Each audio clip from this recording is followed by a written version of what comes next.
Good evening, everyone. This is the April 14th, 2021 meeting of the Moscow Planning and Zoning Commission. Welcome, everybody. We'll start we have a couple guests that are joining us by Zoom, Tina Hilding and Jeff.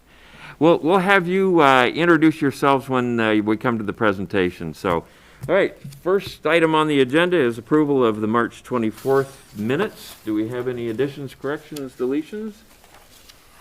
Okay, would anybody like to make a motion to approve? I'll move to approve. Wendy, second? Second. Okay, I think Dennis has got the second, so Wendy's motion, Dennis's second. All in favor? Aye. Aye. Opposed? And abstentions? Okay, motion is passed. Next item on the agenda is our public comment period. Seeing no one in the audience, we'll move on past that. We certainly would, for anybody that's watching on the television broadcast, we certainly would welcome you to come down and join us for these meetings. We do a public comment session for each meeting.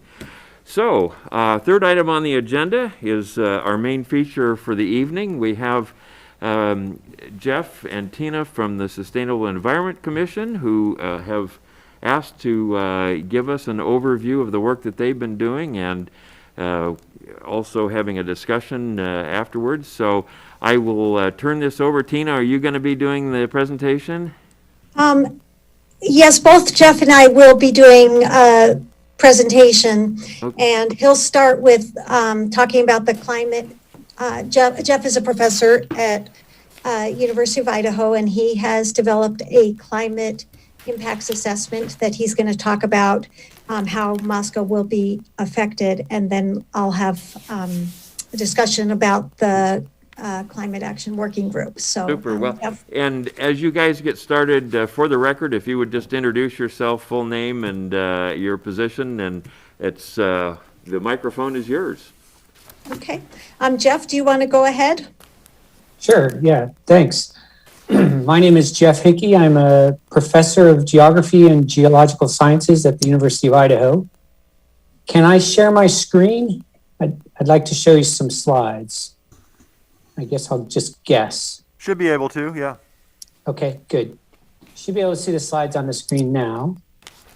So as Tina mentioned, last summer we produced a report that came out of the Climate Action Working Group, which is something Tina will talk about as part of the Sustainable Environment Commission. So I'm going to talk about this impacts assessment. So it's a climate change impacts assessment for Moscow. I'd like to first acknowledge my co-authors, who are Michael Jennings and Kristen Haltner, who participated as well. This will be a very short presentation, 6 or 7 minutes, I think, several slides, 5 or 6 slides. It's a pretty high-level overview of climate change and its impacts in Moscow, and I'm happy to go into more details, but the idea here is to give you a sense of what climate has done, what we expect it to do, and what the impacts are. So I'll start first just with the basic climate variables of temperature and precipitation.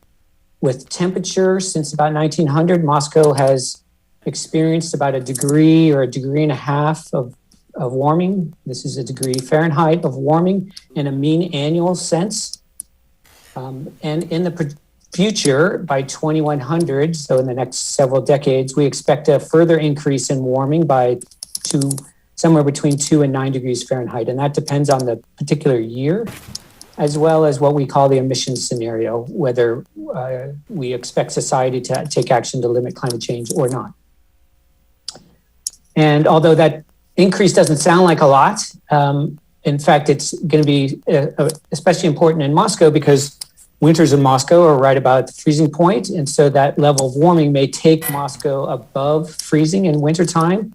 And of course, you can imagine the implications for snow persistence or ice in the city during that time frame.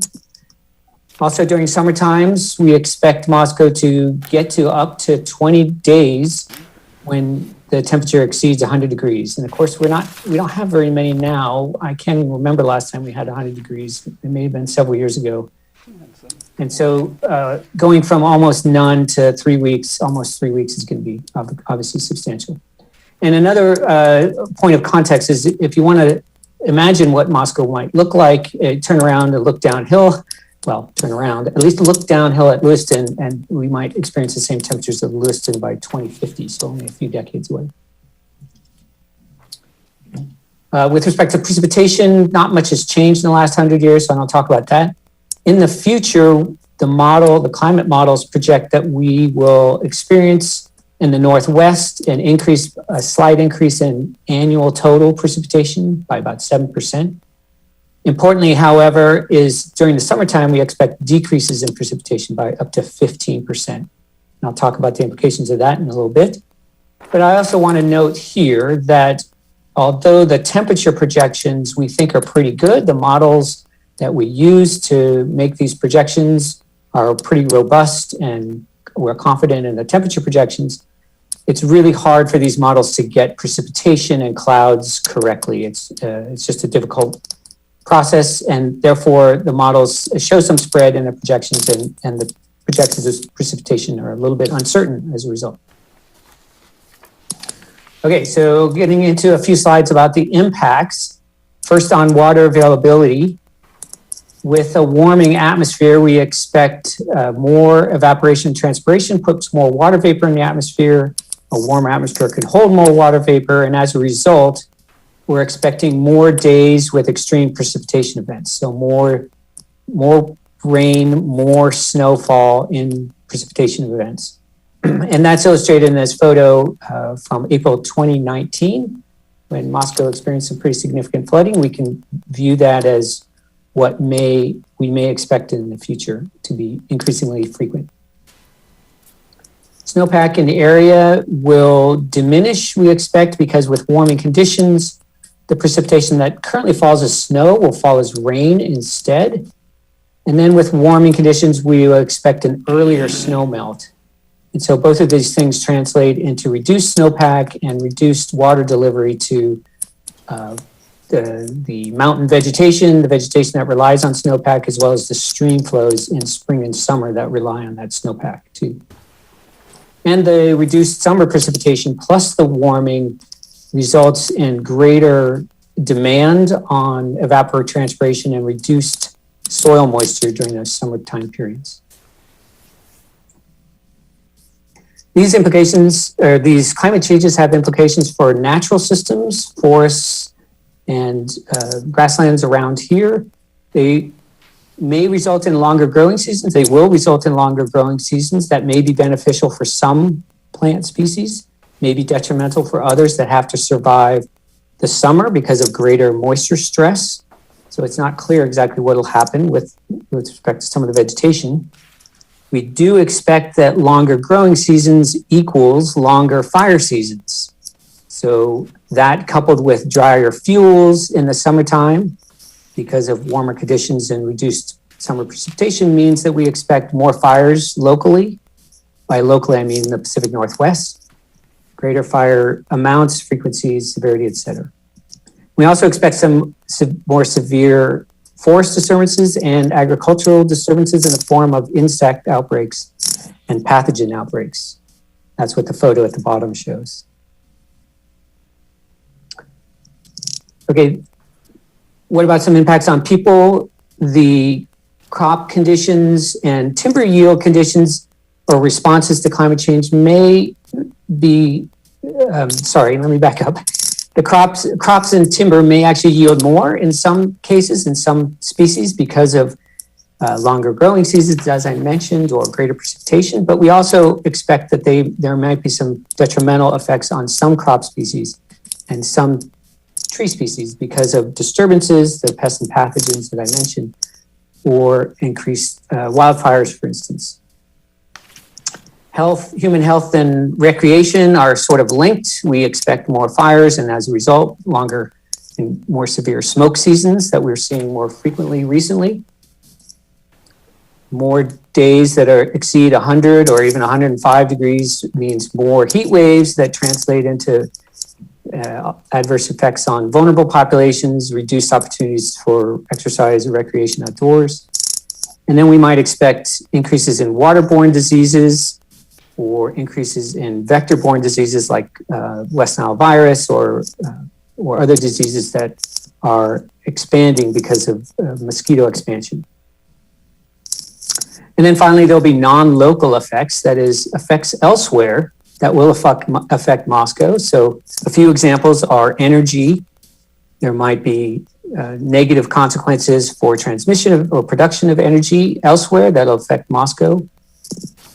Food production may be adversely affected in some of the southern states, in some of the wheat yield or corn yield areas that, of course, result in reductions in food security for Moscow. And then we might experience in-migration as a result of people that are escaping or fleeing storms, droughts, wildfires, et cetera, from other states. So something to think about. Okay, last slide. If we want to reduce some of these actions, impacts, we might have to take some action. We know that greenhouse gases are at concentrations that are higher than in the last 3 million years because of human activities. And of course, that leads to the consequences I talked about. And if we want to reduce those impacts, there are two ways of doing so. One is through reducing greenhouse gas emissions and therefore future climate. And that's called mitigation in our terminology. And then the second way is through what's called adaptation, where ideas and thoughts. So questions, what would be climate mitigation strategies for Moscow in regards to planning and zoning? How can we create more sustainable future development in our community? And what would be top priority strategies, the easiest to implement and the biggest bang for the buck?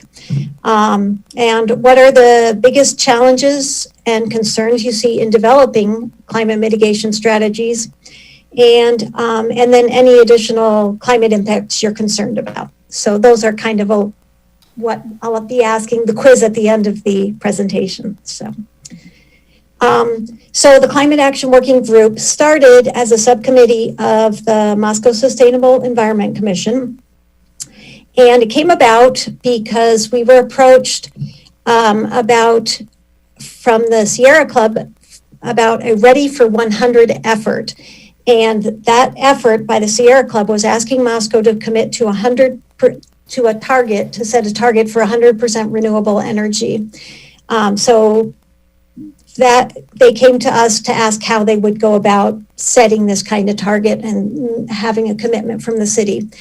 At the same time, we were noticing, and this is local or regional governments that were making this commitment. And we were talking about how local governments can show leadership and start to take action to address climate change. Another impetus was that Moscow back in 2007 or so, or 2004 or 5, started work to set its goal for municipal carbon emissions, and it had a 2020 goal. And from what I can gather, we reached that goal. It was a 20% reduction in carbon emissions at the municipal level. And so it's time for a new goal. And then the other aspect is that climate change has been part of City Council strategic planning discussions. So all of this was the impetus behind starting the Climate Action Working Group subcommittee. And so we came up with goals, and these are our goals. Part of that was developing the climate impacts assessment, with which we have done. Jeff and Kristen and Michael Jennings worked to develop that. And then we wanted to research possible actions that Moscow could take in terms of mitigating climate change, and also actions we could take in adapting to climate change, gathering public input with regards to mitigation and adaptation actions, and then from there develop a climate action plan that incorporates the public input. So that's our goal. And just as a reminder, as Jeff mentioned, we have our impacts assessment that shows what we're going to be facing. And then we can do these two actions: mitigation, which is critically important in every community to reduce climate change by reducing our greenhouse gas emissions. And then adaptation is getting prepared. So, and so our work to date, we have on our Climate Action Working Group, we've sought representation from several other commissions. And so we have a representative from the Human Rights Commission, Transportation and the Tree Commission. So we've tried to get input from other groups. We've developed this impacts assessment. We've looked at climate action plans, other activities that other communities are doing. And we've worked with 2 University of Idaho classes as they've researched and studied climate mitigation and adaptation and design strategies. So this is part of our next steps. We're making presentations on the goals of the Climate Action Working Group and the impacts assessment to city commissions. And so we want to gather your input on what you might see as climate action priorities. We also want to gather input from the community on possible climate mitigation and adaptation strategies for Moscow. And we're getting started on that. We have been working with Jeff's University of Idaho class on gathering data and ideas. And one of his students is looking at our community emissions, what our current community emissions are. That's a bit of a chore to find out. We've had the information on what our municipal emissions are, but it's a bigger chore to find out what our community's emitting. So we want to have a website to gather input and ideas. And as a first step, the thing I've been looking at is Burlington, Vermont, as a framework for a plan. Burlington was the first city in the U.S. to be completely powered by renewables. And so I kind of liked their plan. And it was pretty straightforward. So, and I'll tell you a little bit about, so I'll describe that framework a little bit. I'll give you a couple examples now of some of what I found as we work to develop this plan. So give you ideas of what we've been thinking.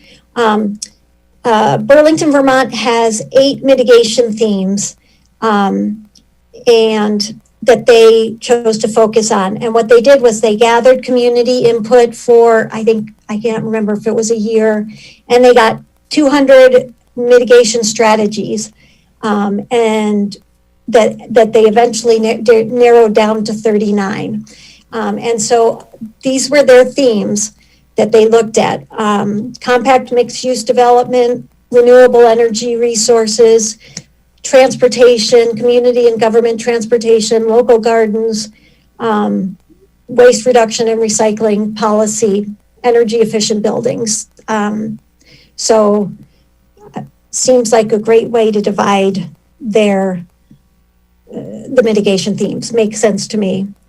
And then what I see is we would gather a bunch of ideas, and then with staff help, these are the criteria that they used in assessing which strategies rose to the top, which ones that they put into their climate action plan. Their criteria is the greenhouse gas reduction effectiveness, the financial performance, the cost effectiveness, if they can do it, existing implementation capacity. So I thought this was public interest and support. I thought these were some really great criteria that I would think that we could assess the strategies. So here is an example in terms of land use from Burlington. Their strategy, promote compact mixed use and development, or their goal, promote compact mixed use development. And these are some of the strategies to do that. Promote an active and vibrant downtown, incentivize urban infill development in the city core, expand housing choices, grow the housing supply, to create more livable opportunities. I can't quite see there. So those are some of the strategies that they're focused on. Here's another example, increasing energy efficiency of buildings, requiring new residential construction to meet certain requirements, replace existing streetlights with LEDs, create a green roof policy and incentive program. So a lot of good strategies here. So we also looked at the Burlington, Ontario, just coincidentally has the same name, Climate Action Plan. And something I liked out of this one that I'll just bring up is the way they look at emissions is similar to, we all know about reduce, reuse, recycle. Well, it's time to be talking about that with energy use and with carbon emissions. And they think of it as reduce, improve, and switch instead of reduce, reuse, and recycle. And I just liked that that's a good way of thinking about it, I think. And so they want to reduce or avoid consumption of energy in every place possible, improve the efficiency of the energy system, and fuel switching to low carbon or zero carbon renewable sources wherever possible. So I just thought I'd mention that as a great way of thinking about this challenge. Another thing that I really liked out of their plan is how to prioritize interventions. And they had a hierarchy based on what lasts longest and are therefore most difficult to change. And so I think that's where especially planning and zoning comes in. Buildings last a long time, land use planning and infrastructure. I think that's really key to be thinking about all of anything new. We need to be thinking about our carbon footprint and how we can lessen the carbon footprint. So I liked the way that to think about what lasts longest. That's a priority. And so here are Burlington, Ontario came up with these programs.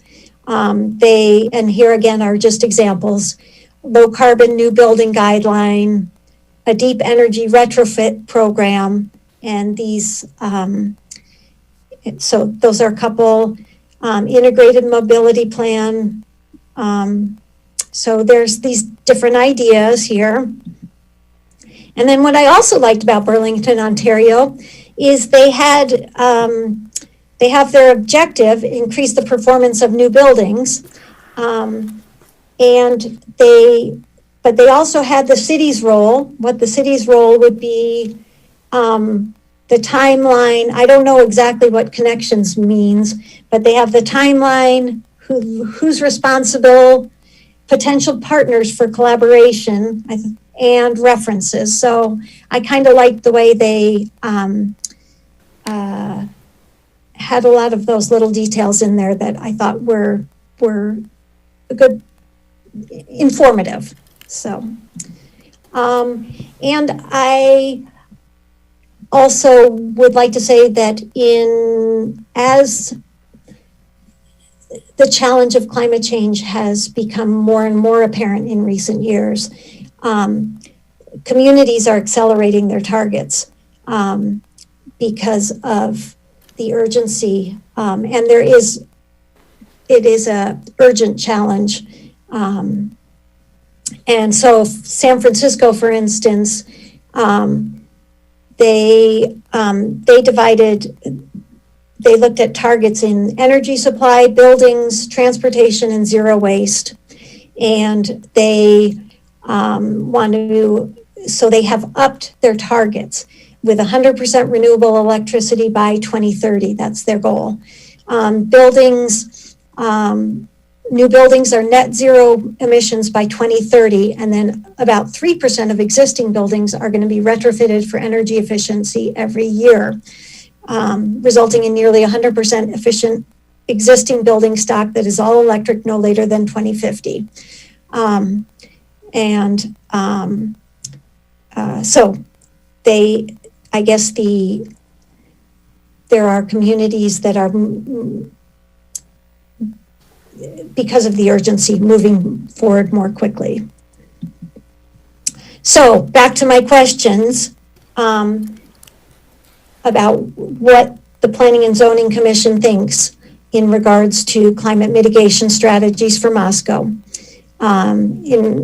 and how we can create more sustainable future development in the community. What would be your top priorities, easiest to implement, biggest bang for the buck, and what are your biggest concerns and challenges you see in developing climate mitigation strategies? Any additional climate impacts that you're concerned about? And I'll go back to these questions and put them in the, should I put them in the chat or? If I were you, this is Maureen, if I were you, I'd leave them up there so that we actually know what they are and can address those. Okay, I will do that in a minute because I have one more slide. These are from a recent article that I was reading.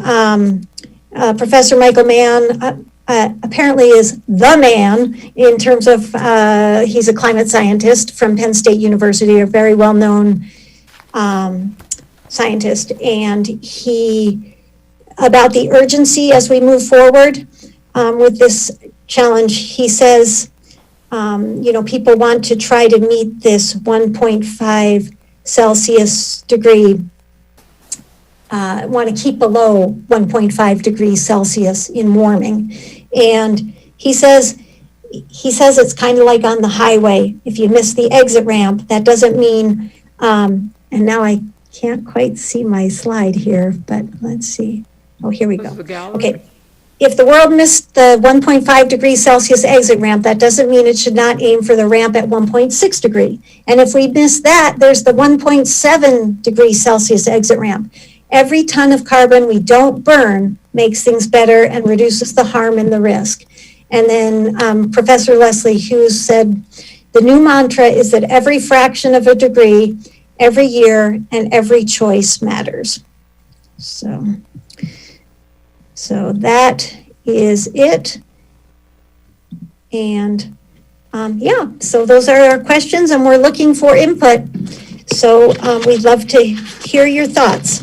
So Tina and Jeff, thank you both very much for the presentation, very informative, and I think that that's a subject that we probably can't talk about enough. And I'm anxious to hear any questions that might come from the other commissioners, and then maybe talk a little bit about opportunities for collaboration and how we might move forward.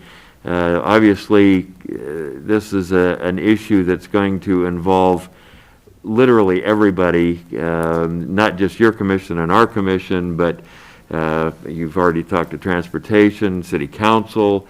So it's going to take a broad array of players to make this happen. So with that, let me open up to the commissioners, any questions or comments that they might have, and then I have a couple of thoughts and ideas that I'd like to share with you as well. So open the floor. Anybody have any questions for Jeff or Tina?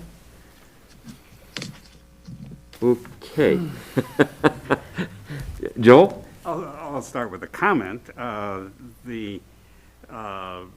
My understanding is that over the next few months, we're going to be looking at perhaps a half dozen subdivision proposals. And what that means is that there's going to be a significant amount of development occurring in Moscow. And as that happens, this development is going to be permanent. Future houses, future roads, future development that's going to be around for a long time. So we are at a point when it's a good idea to be thinking about this front and central for the impact that our decisions and the decisions of the development community will have on our carbon footprint, et cetera. Now, that's a really good point. I mean, it is going to get pretty busy here in the relatively near future. And obviously, at least in my mind, there's going to be some limitations based on what we have as a matter of code. But I think that as a commission, I think we've been pretty receptive to dealing with and trying to understand climate issues. And I think we also had included some additional comments in the comprehensive plan that we redid. What was that, Mike, 3 years ago? Yeah. That we did. And yeah, it brings up an issue. We'll have a 5-year review coming up in a couple of years, and it's probably going to take some time to get prepared for that. And it's an opportunity to set the bar a little higher via the comprehensive plan. So that's certainly one way that we can keep the issue moving forward. And I think, Joel, what you're bringing up is a really good point. And I think maybe the real key here is that we've got to keep the issue front and center all the time. And it may be, and this is for Jeff and Tina, for you guys, one of my thoughts is that this collaboration issue is that we may not be the group that is the central key to bringing the issue to the table, but we may be a really key actor in the implementation. So, and this is where the collaboration issue comes in, and I think that one of the things that I would encourage is that you're bringing issues to us, and it'll be particularly helpful as we're dealing with some of these development issues. If you see some ideas that we can continue to work on, and this is probably an overly simplistic example, but one of the ways that I see this working, the example is we had a request from the Arts Department Arts Commission to take on an issue that they thought would enhance the public art program. We reviewed the issue, did research, studied it, and then we were able to go in and make a change to the ordinance as a result of that. I sort of see that same kind of concept working where the Sustainable Environment Commission might bring an issue that we would then consider, study it through, see what we could do.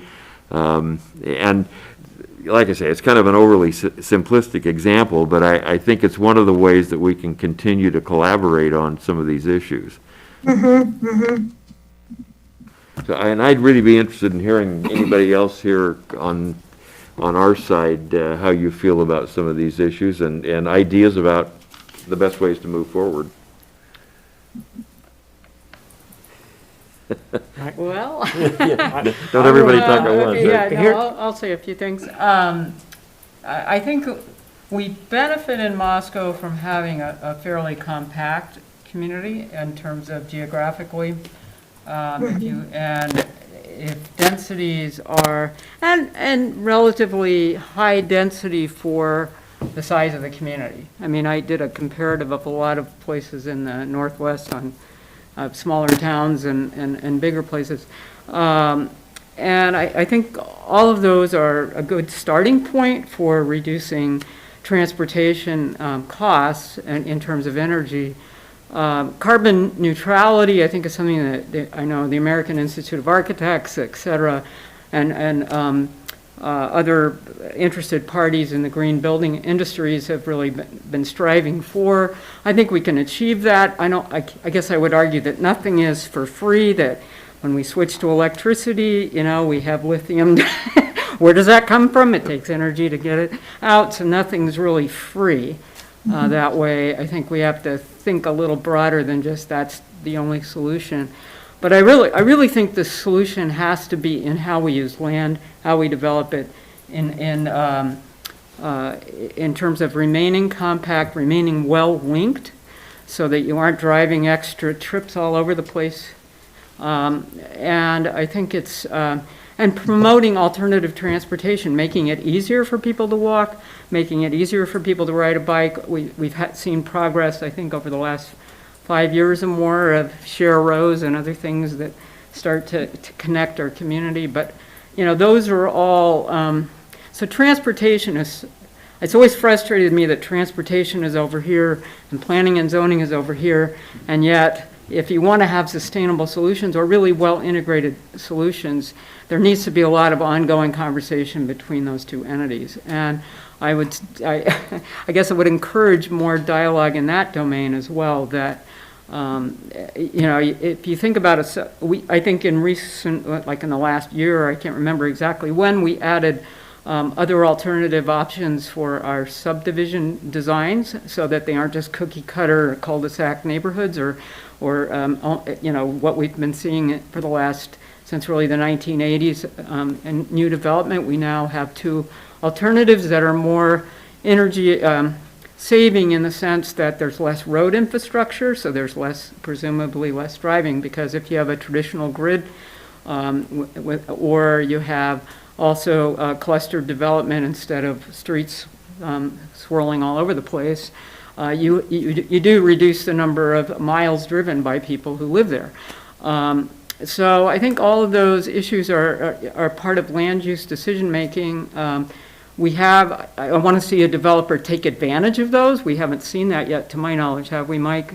And that's disappointing. We have this opportunity with greenfield developments happening to really start to see some more innovative models than we've seen, honestly. So I guess all of those issues, I'm sort of spouting out a lot of issues, but they're all related, and I think we're a progressive community in some ways, in what we've been able to do, and to keep the city compact, to keep it connected, and we need to keep moving in that direction, and to keep pushing for alternative transportation, so it's not all car dependent, because that's really where the biggest footprint comes from. The other question I have is more of, we'll see what happens, but with COVID and people starting to work from home nationwide, you see this change in the workplace. What's going to happen to Moscow? I've heard that part of the growth is because people are relocating here because they can work from home, or they can, connect remotely. So is that really true? I don't know. I need realtors to tell me that, or somebody who knows who's moving here, but I have heard that. And so that impacts the carbon footprint as well, although, people don't tend to just sit home all day. They'll get in their car and hop around and zip around, but it does sort of concentrate the commuting a bit. But then we also are growing in the wrong direction for people who work in Pullman. They have to go through the center of our community and through the historic downtown and through the historic neighborhoods to get from where a lot of the growth has been happening to where a lot of the employment, is across the state line. So how do we plan better for that? We really should be developing on the west side of the community, in the sheep pens area to provide that opportunity for connection. And so that's another issue, but if you want to cut down car trips and commute times, et cetera, that's another factor out there. Yeah, I've been looking at a lot of what other communities, cities are doing around the world in terms of, cutting down the gasoline cars trips. And I keep looking at Moscow and that one seems the most challenging part to me. I can see that we could have buildings that, there's a lot we could do in terms of buildings and in terms of land use, but trying to get people out of the cars when yeah, does, seems like a big challenge for sure. Nels, I think you had something you wanted to mention? Well, I was going to take a slightly different tack and ask Mike if, as we've been working on some of our ordinances, and I'm just thinking back to the development that happened, the Salisbury area of town, in my mind, was more compact than probably almost any major development we've done in a long time. Would you tend to agree with that out on White Avenue? And Oh. in other words, there's more density, Right, yeah. more row houses, more twins, more, we've spent, those of us who have been on the commission for 20 or 30 years, like Joel and me, we've heard the minute you build a duplex, people just start coming in and seeing, they think their daughters are all gonna go to jail somehow because a duplex is so bad. And yet we look out on White Avenue and we see quite a lot of really reasonably handsome development. Then I guess I was just thinking to ask Mike, as you're looking at the new things that are happening, we're seeing maybe some development to the northeast, and we're seeing development to the southwest, both. It's kind of an interesting thing. Yeah. And are you seeing anything yet? Or have you seen anything come to your table yet, or is it too early to think in those terms? In other words, if we can, I love the idea of looking at faraway towns in Vermont and Canada. That's certainly good. But it's really nice to find good examples of what we're talking about right here in Moscow, and then to sort of kind of hold it up and say, are we able to match that? And I was just wondering, you probably haven't seen much come to your desk yet on these new developments, have you? Well, we've seen some conceptuals. We don't want to get into quasi-judicial issues with that, but I'm sure that based upon what I've seen so far, we're definitely going to have some different development options that are going to be proposed, more new urbanist development, and a mixture of different housing types. So I think that we're going to see, development proposed that we typically haven't seen with traditional subdivision development. It's been more of the PUDs that you speak of and the White Avenue area.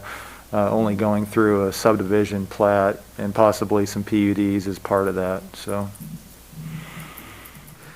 as I look around and see the young man who brought in a plan for us recently on the corner over here in Legacy Crossing, he's doing quite a bit of infill work, and that brings us to the idea of accessory dwellings, which we're ready for. We've made it possible.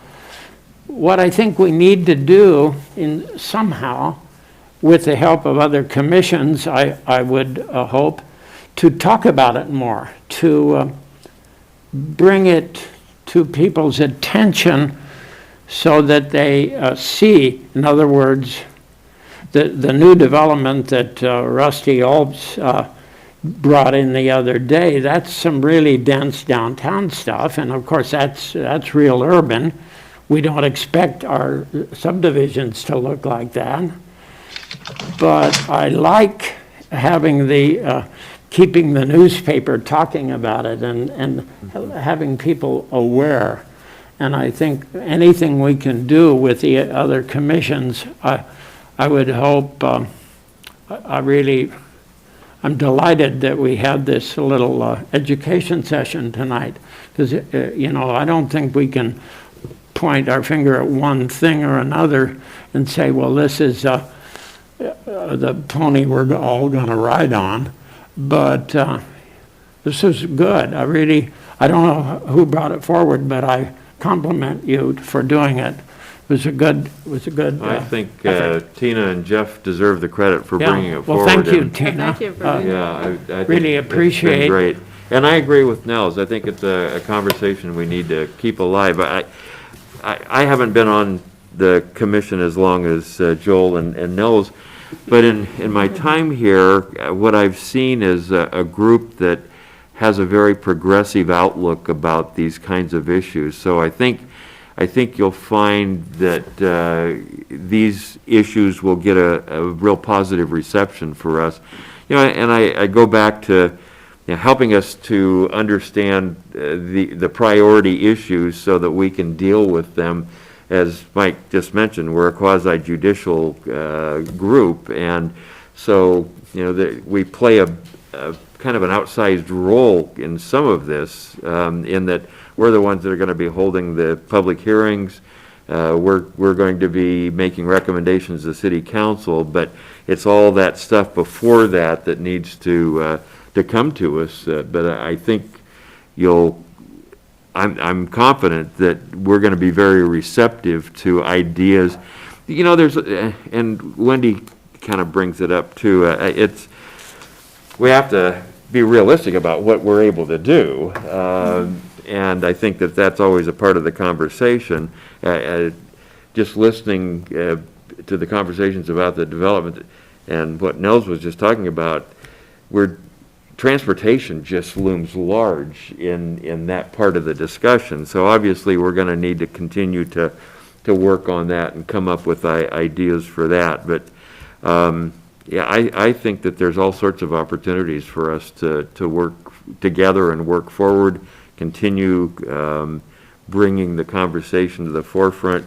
I had one other thing that just crossed my mind as we were going through the presentation. I'm showing my age, but back in the Ready Kilowatt Washington water power days, the symbol that they would put on a house is this is an all-electric house. And there were incentives for making an all-electric house. That obviously has changed, but now maybe we're looking at going back to those kinds of issues. Then we got to figure out how we're going to generate that. We're fortunate in the Northwest that we've got a lot of hydroelectric, and now also a fair amount of wind. But the electric idea is great as long as we are realistic about how it's going to get generated and how long that's going to take. So anyway, I don't mean to ramble on. One other thing I would like to ask both Tina and Jeff is, what is your expectation of... Can I make a comment first? Because Sure. before you launch to that. So P&Z has done things like promote accessible dwellings, twin homes, row townhouses, things like that all along. And that's the density. The angle that works is not so much we're saving the climate, it's about affordable housing. And if you Right. want to get buy-in, you've got to go to the money. And the money is affordable housing. We need affordable housing and developers, PUDs where they have less streets. We're just changing the street standard to a lower street standard so there's less cost in developing the streets. There has to be a money buy-in. So don't get, I would say, don't get lost or totally focused on climate without partnering it to affordability. And it's affordability, not what does it cost to build solar? That's a piece of it. What is it? How do you save me money when I buy a house? That's what it's got to be. Or how do you save the developer money when he's trying to build these places and keep the cost down? And we've had a recent PUD come through over on Indian Hills Drive. We had a PUD there, and the developers came up with that, and it was for affordability. Affordability and climate change work hand in hand. The other issue that I don't want to get lost here, because you talk about in-migration and all the other stuff, the carbon emissions always comes to the top of the picture. The other issue is water, and you've talked about we're going to have less water. We're losing snow melt. We're going to have problems with water. And building a reservoir or farming a creek, which is our maybes, are down the road. And we need to be thinking, we've got to be thinking about water.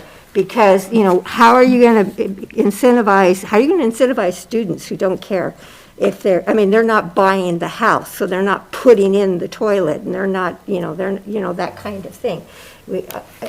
To get the water use down, more people use water, bigger houses use water. Of course, density helps because you have then some smaller yards and stuff. Right. But, before you get into expectations, I wanted to get those points out there, that it's got to be tied to how is this going to work for me, the person, and the developer, money-wise, and don't forget about water, because I worry about the water use.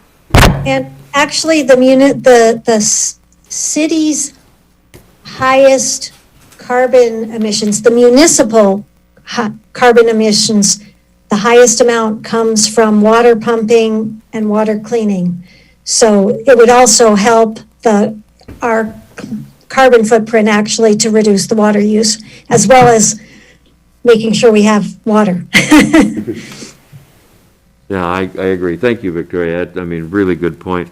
So, and this is not intended to put Tina, you and Jeff on the spot, and it's something that a conversation that can occur over time. But I think it's important for us to have a sense of what your expectations are of what we can do. However you want to continue addressing that, maybe that'll be a part of the ongoing conversation as we learn what it is that we're going to be able to do. This is a really complex matrix. We've talked about water, we've talked about transportation, we've talked about affordable housing, we've talked about infill. It's and all then relates to the kind of community that we already are and what opportunities that we have to make changes. So it's a complicated conversation, but one that I'm really pleased that you have made the effort to bring up, and I'm hoping that we're going to continue to have these discussions. So, Question? Yeah, I think continuing, we'll be working to generate ideas, and working with, the city council, I think is going to be having discussions as well, a workshop coming up on this issue. And so, yes, I think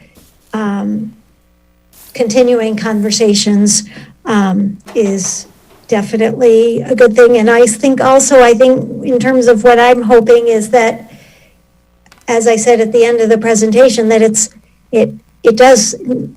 it's urgent that we think about it at every juncture as we make these decisions. And so, and I know you make policy, you help to make policy, and you also approve developments and such.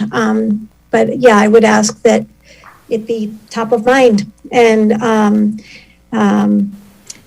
yeah, I have one thing. In terms of that's it. Okay. Question? Yes. Tina, you've given presentations to several commissions. Have you given a presentation to Affordable Housing Commission? No, we actually we started with transportation, and then we were inspired to talk to you all, actually, and went for the tough crowd in terms of you guys do a lot of really key things, and so we wanted to get in front of you. And so, but yes, we are definitely, of course, all the commissions are really, so we want to talk to everyone, so. I think the human rights, we are set to talk to Human Rights Commission on April 20th. So that's next. And human rights will tie into housing. So there you Right, go and again. with affordability, yeah. Yeah, and actually in the Burlington Climate Action Plan, they have a section on climate justice kind of thing. And as I looked at it, I'm like, oh, I don't know anything about that one. Skip that page because I don't know anything, that seems overwhelming to me. But so I'm looking forward to the conversations with the Human Rights Commission and the affordable housing as well. So before we close out and move on, I'd like to see if Dennis and Mike and Rich, do you have any comments? I don't, you guys have covered brilliantly. Rich? Okay, Mike? No, I think it was well done and well presented. I took some notes and there's some questions I need to have answered for me, but I can do that. And the conversation, getting the ball in play is what needed to happen. Yes, I'm very happy with that. And I've been taking notes too, and I'll report back to the COG and the Sustainability Commission, just keeping people updated and moving forward with getting as much input as we can and starting to collect ideas. Super well. Jeff? Yeah, I guess some specific things that occur to me. I'm teaching a class this semester called Climate Change Planning, and I have 10 students, and about 5 are working on projects mainly, well, in various ways, but one of the projects, several of those students are developing lists of options that they think Moscow folks, city council, commission, et cetera, should consider based on their reading of plans that are similar to what Tina talked about with the two Burlingtons. One of the students is actually on, that's who Daniel Bakken is. He's been listening in because he's very interested in what the land use components could look like as far as climate change action. So the students will complete their projects in the next few weeks, and we hope to deliver those to the COG and by extension, the commissions and city council, et cetera. So look for those from us. Maybe we'd love, of course, your input about what's realistic, what's not realistic, as well as I would invite you, and maybe Tina alluded to this, to give us some feedback about, these are things that you're thinking about. You can either say, how have other cities, towns thought about this in their climate change planning? Or, here's what we think you should think about. Can you go away and come back with some recommendations on this particular area about what some options would be? So I guess I'm echoing the comment about this being a conversation, and I look forward to, helping out and working with everybody, as I'm sure Tina and the rest of the students in the working group are. So I also want to, before we close, thank you very much for your time. Really appreciate it. And so it's Great. been nice. Victoria? visiting. So help everybody figure out incentives, because like Wendy said, we've put out some new subdivision choices. So what's going to attract the developers instead of going for cheap and fast and easy? Why look at those things? How to get them involved and interested, which again is buy-in. That's just central and key. And that a lot of that has to do with education. And guess what? This commission is publicized and taped. So you're getting some education out to the public tonight, because people who are interested can pull it up on their computer or they can watch it on TV. So that's a good first step. But education is going to be so important to get people interested. And you got a key role there. Thank you, Victoria. So Jeff and Tina, thank you both so very much. We look forward to a continuing dialogue with you, and I think that this is going to be the first of many conversations as we move forward. So thank you to both of you. I really appreciate you taking the time to, and this is great. You know, Dennis, last meeting you were talking about ideas for continuing education. Perfect, I mean, this really fits one of our goals as well, to continue to educate ourselves as a commission on issues, and this one's front and center. So thank you so much. Great. Well, thank you so much. It was nice seeing you. And now I think I'm going to start coming in person soon to the meeting. Please do. Thank you. That's great. Thank Thank you. you. Good Bye-bye. job. Thanks. Thank you. We should ask Jeff why he's out there in Glacier National Park. I I have a feeling he may not quite be there, but have a feeling he's Probably be kidding us. buried in snow if he was. so, So Rob, that was a really good point at the end, that can be a continuing education for us. yeah, I just, Good topic for your words were, Dennis, your words were echoing in my ear, because we just talked about that. Let's keep it targeted to relevant issues and stuff that we're dealing with currently. So, and I agree, it was great.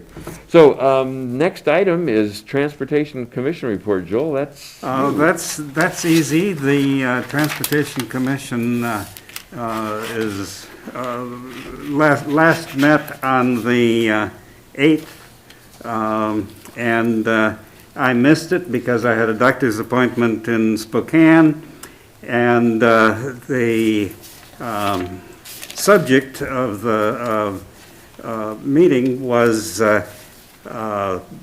talking about two different proposed subdivisions that the city has seen early proposals of, and I would not have been able to attend the meeting anyway, for it would have been ex parte contact. So it's something that we will sometime soon see, I suspect. Correct. Yeah. terrific. Okay, thanks, Joel. Mike, any announcements? Nothing from staff, no. And we have our next scheduled meeting the 28th, so in 2 weeks. But before we close out, it's my very sad duty to tell everybody that this is Wendy's last meeting.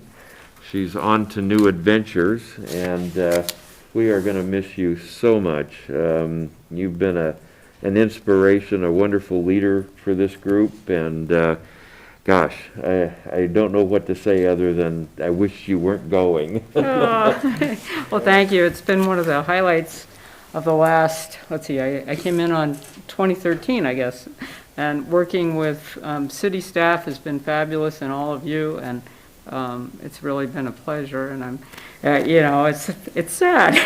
Right? But, Well, Bittersweet. yes, absolutely, but new adventures are always fun as well, so we wish you the very best, and our hearts go out to you about having to make a move, which we all know is not one of the funner things. well, I feel like I left the leadership in great hands, much better than I could ever do, so thank you, Rob, for taking over. And You guys think you've had 5 years of,